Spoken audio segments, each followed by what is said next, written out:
There's something quietly radical about choosing to live alone in a world that romanticizes constant connection. Living alone doesn't mean loneliness, not when solitude is chosen, not when it becomes a sacred space where your soul can stretch without compromise. There's no mask you need to wear, no part of yourself you need to shrink to keep the peace. Your home becomes more than just four walls. It becomes a mirror, a healer, a sanctuary. When you live alone, you're finally given the opportunity to hear your own voice clearly, not the one that's been filtered through the expectations of others, not the one that had to stay silent to keep love nearby, just you, raw, unfiltered, whole. Living alone teaches you self-trust. You don't just learn to survive, you learn to thrive in your own company.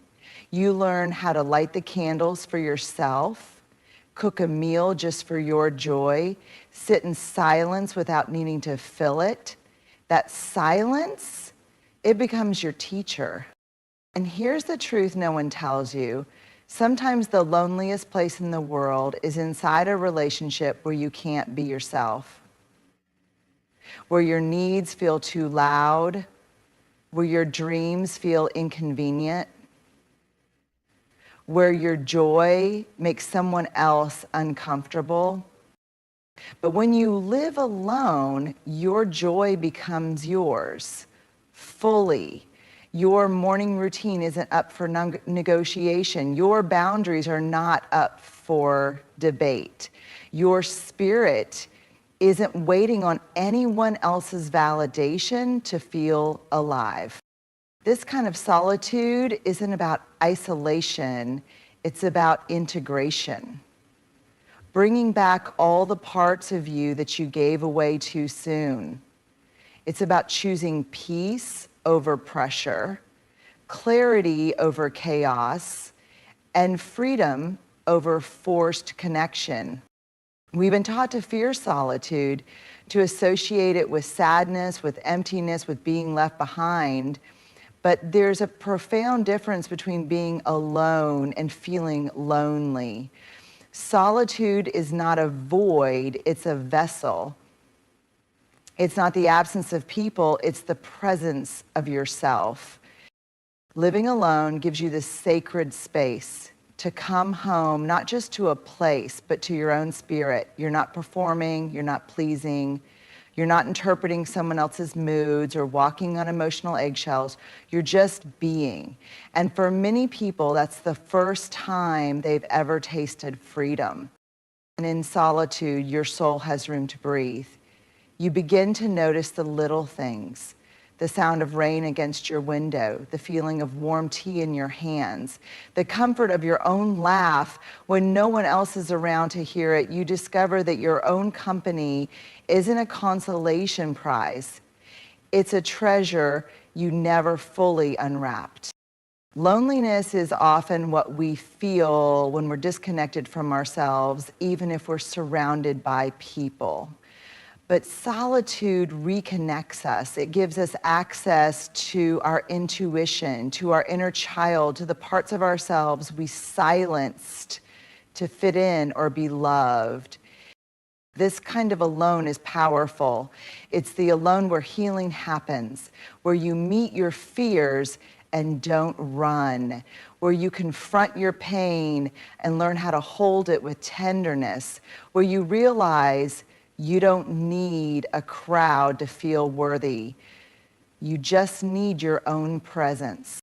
And when you can sit in a room with only your heartbeat and feel whole, that's not loneliness. That's liberation. When you live alone, something miraculous happens. You begin to remember yourself. for the first time in maybe years. You're not adjusting your tone to avoid tension. You're not making yourself smaller so someone else feels bigger. You're not dimming your light to keep someone from feeling uncomfortable. You don't have to second guess your outfit, your music choice, your breakfast routine. You just are free, honest, unedited. In many relationships, even loving ones, there can be subtle and sometimes not so subtle pressures to modify who you are. Maybe your passion is too much. Maybe your dreams feel inconvenient to them. Maybe your sensitivity is labeled as weakness, or your independence mistaken for distance. So slowly over time, you adapt. You shave off pieces of yourself to fit. You trade authenticity for acceptance. But living alone doesn't ask that of you. In your own space, there is no negotiation about who you're allowed to be. You don't need permission to cry when a song touches your heart. You don't have to explain why you rearranged your furniture at 2 a.m. because your spirit needed change. You can laugh loudly, dance badly, wear pajamas all day, or speak to yourself out loud without the weight of being observed or judged. You get to build a life around your energy instead of bending your energy to fit someone else's life. And this isn't just about comfort, it's about identity. When you stop filtering yourself to fit into another person's expectations, you start reconnecting with parts of you that were never broken, just buried. Your voice returns, your opinions sharpen, your emotions become valid again. Not too much, not overreacting, just true. You begin to love the you that doesn't compromise, the version of you that takes up space unapologetically, the version that no longer seeks to be enough for someone else, but is finally enough for yourself. And when you're finally allowed to be fully yourself, not in moments, not in fragments, but every day, in every room, that's not just freedom. That's home. And one of the most profound gifts of living alone is this: it teaches you to trust yourself, not in theory, but in practice. When you're not relying on someone else to be your safety net, you begin to realize how capable you really are. You become the one who fixes the leaking tap, pays the bills, chooses the paint color, sets the boundaries, and makes the hard decisions. And with every task you accomplish, your inner dialogue shifts from, can I really do this, to, I've got me. Living alone puts you in direct contact with your instincts. There's no one there to override them or talk you out of them. You begin to notice how your body responds to people, to choices, to environments. You begin to trust those gut feelings, the quiet whispers that say, this feels right, or this isn't for me. That self-trust isn't built overnight. It's forged through small, consistent acts of courage, cooking a meal just for you, handling a power outage on your own, navigating a panic attack without reaching for someone to fix it. And in those moments, you discover that the one person you were waiting to rescue you was you. The beauty of this trust is that it doesn't come from control or certainty. It comes from witnessing yourself handle what you once thought you couldn't. It comes from falling apart in solitude and realizing you didn't disappear, you rebuilt. And now when fear shows up, it doesn't run the show, you do. You learn to make decisions without a committee, to validate your emotions without a second opinion, to celebrate your wins even if no one else is clapping. And perhaps most importantly, you learn that your worth doesn't need to be constantly affirmed by another presence. Your worth just is. And once you've built that kind of relationship with yourself, one where you are your own anchor, your own advocate, your own safe space, Everything changes. The world doesn't feel as scary. Love doesn't feel as desperate. And loneliness loses its power over you because you're not just living alone. You're living with someone you trust deeply, you. When you live alone, there's a silence that many people try to avoid, but if you allow it, that silence becomes one of your greatest teachers. For the first time, you're not surrounded by someone else's moods, projections, or emotional energy. You're not navigating tension you didn't create. You're not decoding someone else's silence or trying to figure out if they're angry or just tired. You're not absorbing their pain and forgetting to feel your own. You're not constantly in emotional reaction mode. Instead, you begin to hear yourself clearly, and you notice what truly makes you anxious, not just what triggers conflict in a relationship. You discover what peace actually feels like, not the absence of arguments, but the deep stillness that comes when your nervous system isn't bracing for a shift in someone else's tone. You begin to see the patterns in your thinking, the feelings behind your behaviors, the stories you've been telling yourself about who you need to be loved. Living alone gives you emotional space to observe, not just respond. And in that space, you start to ask better questions. Why did I feel so tense this morning? What am I actually craving? Connection or validation? Is this sadness mine, or is it something I carried from someone else? What do I need right now, truly? You're no longer performing emotional caretaking for someone else. You're not rushing to fix the discomfort. You're finally sitting with it, learning from it, and in doing so, you build emotional intelligence that is rooted in truth, not codependency. Clarity doesn't mean you stop feeling difficult emotions. It means you begin to understand them. You name them with honesty instead of shame. You tend to them instead of pushing them down. You stop outsourcing your emotional needs and start tending to your own heart with compassion, presence, and care. And here's the most beautiful part. Once you've experienced that level of emotional clarity, it becomes very difficult to settle for anything that confuses it again. You no longer mistake chaos for passion. You no longer confuse anxiety with chemistry. You no longer chase people who can't meet you emotionally. Because now you know what your emotional baseline feels like when it's not being constantly disrupted. You've met yourself in your calmest, rawest, and most honest state. And that clarity becomes a compass. It becomes the standard by which you measure everything else. When you live alone, one of the most life-altering realizations you experience is this: your peace is yours, fully, wholly, and finally. It's not something you negotiate. It's not something you protect from daily friction. It's not something you beg for in a space that's supposed to be safe but never really feels that way.